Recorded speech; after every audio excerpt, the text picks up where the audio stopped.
فرمایا تبسموں کا فی وجہ اخی کا صدقۃ۔ میرے آقا نے جواب دیا اس سائل کو، جو سائل ایک صحابی تھا، غریب تھا، اس کے پاس پیسے نہیں تھے کہ صدقہ کرے۔ اس نے پوچھا آقا میرے پاس پیسے نہیں، میں کیا یہ سعادت کیسے حاصل کروں؟ فرمایا تیرے پاس اگر کچھ بھی نہیں دینے کا تو اپنے دوست اور بھائی کے ساتھ مسکرا کے مل، یہی صدقہ ہے۔ تیرے چہرے کا تبسم صدقہ ہے، تیرا مسکرا کے ملنا صدقہ ہے۔ اب اس حدیث اور اس آیت کو ملا کے پڑھی، کیا معنی بنا؟ قرآن نے کہا تھا ان کے مال سے صدقہ لو، آقا نے فرمایا مسکراؤ، یہ بھی صدقہ ہے، اور فرمایا وَأَمْرُكَ بِالْمَعْرُوفِ وَنَهْيُكَ عَنِ الْمُنْكَرِ صَدَقَةٌ۔ لوگوں کو اچھائی کی نصیحت کرنا، برائیوں سے روکنا، یہ بھی صدقہ ہے۔ وَإِرْشَادُكَ الرَّجُلِ فِي أَرْضِ الضَّلَالِ لَكَ صَدَقَةٌ۔ ایک بھٹکے ہوئے شخص کو راستہ دکھا دینا، یہ طرز عمل بھی صدقہ ہے۔ اور آقا نے فرمایا وَإِمَاتَتُكَ الْأَذَى وَالشَّوْكِ وَالْعَزْمِ عَنِ الطَّرِيقِ لَكَ صَدَقَةٌ۔ راستے میں پتھر پڑا ہے، کانٹا پڑا ہے، ہڈی پڑی ہے، تکلیف دینے والی کوئی چیز پڑی ہے، اس کو ہٹا دینا اور گزرنے والوں کے لیے راستہ صاف کر دینا، یہ بھی صدقہ ہے۔ اس سے بھی تزکیہ اور تطہیر نصیب ہو جائے گی۔ حتیٰ کہ فرمایا وَإِفْرَاغُكَ مِنْ دَلْوِكَ فِي دَلْوِ أَخِيكَ لَكَ صَدَقَةٌ۔ تیرے ڈول میں پانی ہے، دوسرے غریب کے پاس پانی نہیں، اپنے ڈول سے کچھ پانی اس کے ڈول میں ڈال دو، یہ بھی صدقہ ہے۔ اور فرمایا جس کی بینائی کمزور ہے اس کو پکڑ کے راستہ چلا دو، یہ بھی نرم نیب بان کے دو بول بولنے ہیں، اس سے اس کا دل رہ جائے، یہ بھی صدقہ ہے۔ میں سورہ فاتحہ سے گفتگو شروع کرنے سے قبل ایک اجمالی سی بات عرض کر دوں، ایک بیسک کانسیپٹ کی کلیئرٹی کے لیے۔ اسلام کی جملہ تعلیمات کو سمجھانے کے لیے ایک حدیث ہمیں ملتی ہے جو صحیح بخاری اور صحیح مسلم میں آئی ہے۔ سیدنا عمر فاروق رضی اللہ تعالیٰ عنہ بھی روایت کرتے ہیں، سیدنا ابو ہریرہ رضی اللہ تعالیٰ عنہ اور دیگر صحابہ، متفق علیہ حدیث ہے، جس سے عرف عام میں حدیث جبریل بھی کہتے ہیں، حدیث احسان بھی کہتے ہیں۔ یہ وہ واحد حدیث ہے جہاں ایک ہی موقع پر سیدنا جبرائیل امین نے آقا علیہ الصلوۃ والسلام کی بارگاہ اقدس میں حاضر ہو کر 3 سوال کیے ہیں، اسلام کے پورے تصور کو اجاگر کرنے، ایکسپلین کرنے کے لیے، ایلیبوریٹ کرنے کے لیے، سبسٹینشیٹ کرنے کے لیے۔ سب سے پہلے صحابہ کرام کی مجلس میں ایک اجنبی شخص کی طرح، ایک عربی کی طرح آپ آئے ہیں سیدنا جبرائیل امین، اور آ کے 2 زانو آقا علیہ الصلوۃ والسلام کی بارگاہ اقدس میں بیٹھ گئے، اپنے زانوؤں پر، گھٹنوں پر ہاتھ رکھ کر با ادب ہو کر حضور علیہ السلام کی بارگاہ میں بیٹھ، اور بیٹھتے ہی سوال کرتے ہیں۔ امام بخاری نے روایت کی، سوال کرتے ہیں کہ مل اسلام، یا رسول اللہ صلی اللہ علیہ وسلم اسلام کیا؟ تو حضور صلی اللہ علیہ وسلم نے اس کا جواب دیا، اور اسلام کے سوال کے جواب میں توحید و رسالت کی شہادت، پھر اقامت صلاۃ، ایتاء زکوٰۃ، ادائے حج اور صوم رمضان، ان بنیادی اعمال کو بیان کیا۔ یہ ارکان خمسہ اسلام۔ پھر دوسرا سوال انہوں نے کیا ہے مل ایمان، ایمان کیا؟ آقا علیہ الصلوۃ والسلام نے اس سوال کے جواب میں پھر ایمان کے ارکان بیان کر، اللہ پر ایمان لائے تو اللہ کے رسولوں پر ایمان لائے، ملائکہ پر ایمان، اللہ کی وحی اور کتابوں پر ایمان لائے، فرشتوں پر ایمان، بعث بعد الموت، قیامت کے دن جی اٹھنے پر، قیامت پر، حشر و نشر پر،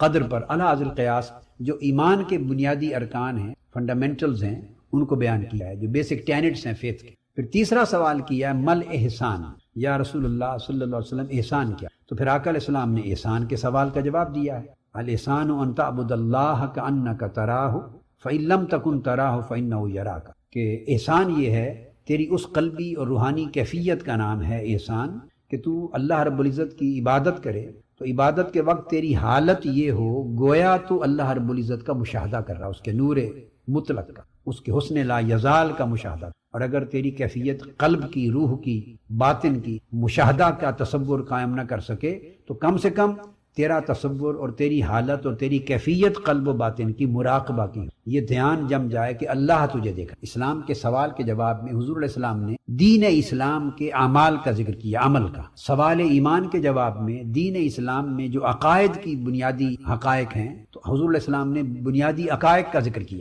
ان عقائد کا، تو عقیدہ آ گیا ہے۔ احسان کے سوال کے جواب میں حضور صلی اللہ علیہ وسلم نے قلب و باطن کی حالت اور کیفیت کا ذکر فرمایا۔ تو گویا اب میں اس موضوع کی طرف اس کو لا رہا ہوں۔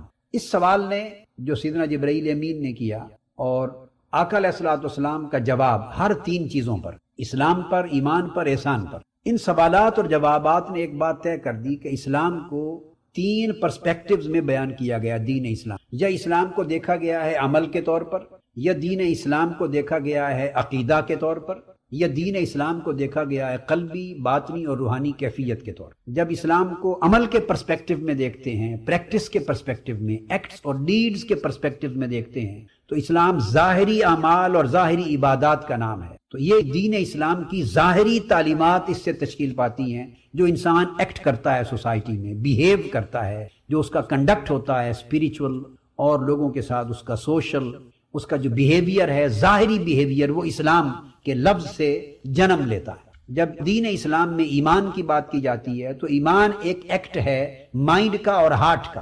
اقرار باللسان و تصدیق بالقلب. دل جس امر کی، جن حقائق کی تصدیق کر رہا ہے، اس کی زبان سے اقرار ہوتا ہے، تو وہ پھر ایک ٹینٹ آف فیتھ ہو جاتا ہے، جو قلب کی جن جن چیزوں پر دل یقین رکھتا ہے، جن جن چیزوں پر دل اعتماد رکھتا ہے، جن جن چیزوں پر دل کا کامل ایقان ہے اور دل جن کی تصدیق کرتا ہے، وہ چیزیں ایمان کے دائرے میں آ جاتی ہیں. اس میں پھر انسان کی تھاٹس بھی آ جاتی ہیں، پھر انسان کے عقیدے سے جنم لینے والے خیالات آ جاتے ہیں، افکار آ جاتے ہیں، اس کے معتقدات آ جاتے ہیں، اس کے نظریات آ جاتے ہیں. پھر یہ پوری دنیا تعلیمات کی آگے ڈیولپ ہو جاتی ہے. تیسری چیز، جب احسان پوچھی گئی تو احسان میں آقا علیہ السلام نے قلبی حالت اور کیفیت کا ذکر فرمایا. اس کا مطلب یہ ہوا کہ قلبی کیفیات بھی پھر دین اسلام کا حصہ ہوں. روحانی کیفیات ہیں، روحانی احوال ہیں، روحانی لذات ہیں، پھر روحانی اثرات ہیں، ان اعمال کے روحانی اور باطنی اور قلبی ثمرات ہیں. تو یہ پوری دنیا جو قلب و باطن اور روح میں آباد ہوتی ہے، وہ درجہ احسان میں جو سب سے اونچا درجہ ہے دین اسلام کا، اس پہ رکھا گیا. جو چیزیں معتقدات، افکار، خیالات اور نظریات، یہ عقیدہ کے تابع جو ڈیولپ ہوتی چلی جاتی ہیں، جنم لیتی ہیں، وہ ایمان کے تحت رکھ دی گئیں. جو چیزیں ظاہری اعمال، پریکٹسز، ایکٹس اور ڈیڈز اور بیہیویئرز اور کنڈکٹس جو سوسائٹی میں ڈیولپ ہوتے ہیں، وہ عنوان اسلام کے تحت رکھ دی. اب یہ کل دین اسلام 3 اصطلاحات کی شکل میں بیان کر دیا گیا. اب ہم تینوں کو اگر غور سے دیکھیں تو تینوں کے اندر امن، شفقت، محبت ہے. تینوں کے اندر. اسلام سالامہ اس کا روٹ ورڈ ہے. قرآن مجید میں لفظ سلم بھی آیا ہے اس کے لیے، ادخلوا فی السلم کافہ. اسی سالامہ، اسی سلم، اسی سے لفظ سلام ہے جو سلامتی کے لیے استعمال ہوتا ہے. پیس اینڈ سولیٹیوڈ اینڈ سیکیورٹی، امن، سلامتی کا لفظ استعمال ہوتا ہے. تو وہ مادہ ہے لفظ اسلام کا، روٹ ورڈ ہے. لفظ اسلام اسی سلم اور سلامہ اور سلامتی سے نکلا ہے. اور پھر دوسرا جو لفظ ہے تو گویا لفظ اسلام، اس کا اوریجن اور اس کا روٹ بھی سلامتی ہے، امن ہے، پیس ہے. پھر دوسرا لفظ ہے ایمان. ایمان امن سے نکلا ہے، امن، وہ بھی پیس، سیکیورٹی، سولیٹیوڈ، پروٹیکشن، اور پھر اس کے ساتھ پھر اوبیڈینس، پھر سبمیشن. تو اس کے اندر بھی بنیادی تصور امن اور سلامتی کا ہے، خواہ وہ لازم ہو خواہ وہ متعدی ہو.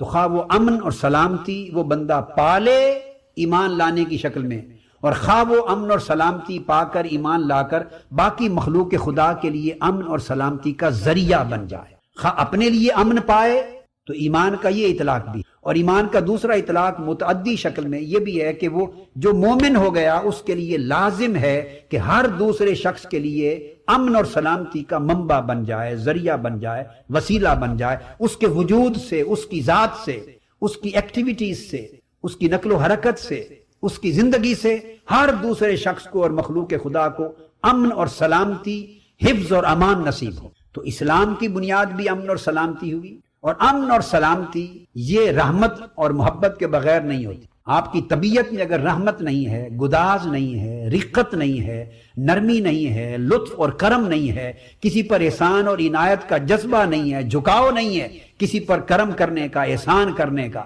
اس وقت تک آپ کسی کے لیے باعث امن اور سلامتی نہیں بن سکتے. تو یہ امن اور رحمت یہ آپس میں انٹریکشن ہے، ان کا انٹر ریلیٹڈ ہیں دونوں. اور امن اور سلامتی جب آپ امن کا باعث بنتے ہیں دوسرے کے لیے تو وہ اس کے ساتھ آپ لطف، کرم اور ایک امن مہیا کرنے کے ارادے سے اس کی طرف آپ کا دل جھکتا ہے.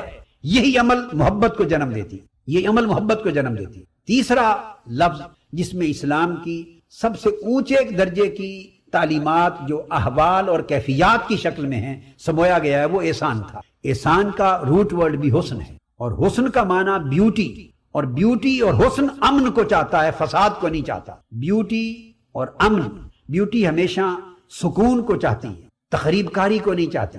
تو حسن میں بھی امن، سکون، اطمینان، سلامتی، محبت، شفقت اور رحمت کے معنی. امن میں بھی محبت، شفقت، لطف اور کرم اور احسان اور انعام کے معنی. اور اسلام سلامتی میں بھی امن، سکون، رحمت یہ معنی ہے. تو آپ نے دیکھا کہ دین اسلام کے لیے 3 ہی ٹائٹلز ہیں جو استعمال کیے گئے، کل 3 ٹائٹلز ہیں دین اسلام کے لیے۔ یا دین اسلام کی تعلیمات کا ذکر آپ پورے قرآن مجید کا مطالعہ کریں تو لفظ اسلام سے ملے گا آپ کو، اور ان پر عمل پیرا ہونے والا مسلم کہلائے گا۔ قرآن مجید میں لفظ آپ کو مسلمون یا مسلمین ملے گا، فانا اول المسلمین، تو اسلام اور مسلم یہ لفظ ملے گا آپ کو۔ اور ایمان کے تناظر میں پھر پورے قرآن مجید کی تعلیمات کا مطالعہ کریں تو اس سے اوپر درجے میں جب تعلیمات چلی جائیں گی تو ان کا تذکرہ قرآن مجید میں ایمان کی اصطلاح کے ساتھ ملے گا، اور ایمان اور وہ جو صاحب ایمان ہوگا اونچے درجے کا مسلمان وہ مومن کہلائے گا۔ تو ایمان اور مومن اس کی بنیاد بھی اللہ رب العزت نے امن پہ رکھی، اسلام اور مسلم اس کی بنیاد بھی اللہ رب العزت نے امن اور سلامتی پہ رکھی، اور پھر اس سے اونچا درجہ جب ہو جائے گا کوئی آدمی صاحب احوال باطنی ہو گیا ہے، اسلام کا نور اس کے قلب میں اس کے باطن میں پہنچا، اور قلب میں باطن اور ظاہر کے نور نے مل کر جب پھل پیدا کیے، اثرات پیدا کیے، ان عبادات اور اعمال کے نتائج پیدا ہوئے اس کے روح میں اس کے باطن میں، اور اس سے حلاوت نصیب ہوئی، اس سے احوال نصیب ہوئے، اس سے قلبی باطنی کیفیات وجود میں آئیں، تو وہ درجہ احسان کا بن گیا۔ تو قرآن مجید میں لفظ احسان ملتا ہے، اور صاحب احسان کو محسن کہا گیا، محسنون اور محسنین، یہ 3 ٹرمز ہیں قرآن مجید کی، بلکہ 6 بنا لیجئے۔ اسلام اور اس کے ساتھ مسلم یا مسلمین یا مسلمون، ایمان اور اس کے ساتھ مومن یا مومنون یا مومنین، تیسرا احسان اس کے ساتھ محسن یا محسنون یا محسنین۔ تو قرآن مجید پورے قرآن مجید کا مطالعہ کریں گے تو آپ کو دین اسلام کے بیان کے لیے کوئی چوتھی اصطلاح ان 3 سے باہر نہیں ملے گی۔ تو سارا دین اسلام اللہ رب العزت نے اپنی تعلیمات کے ذریعے ان 3 تصورات کے اندر سمو دیا ہے، پورا دین۔ اب قرآن مجید میں دیکھیے، ان الدین عند اللہ الاسلام، اللہ کے ہاں دین اسلام ہے۔ تو اللہ کے ہاں دین فقط اسلام ہے، اور لفظ اسلام کی بنیاد سلم ہے، سلامتی۔ تو پتہ چلا، بیان کیا جا رہا ہے کہ اللہ کے ہاں دین بنیاد اس کی سلامتی ہے۔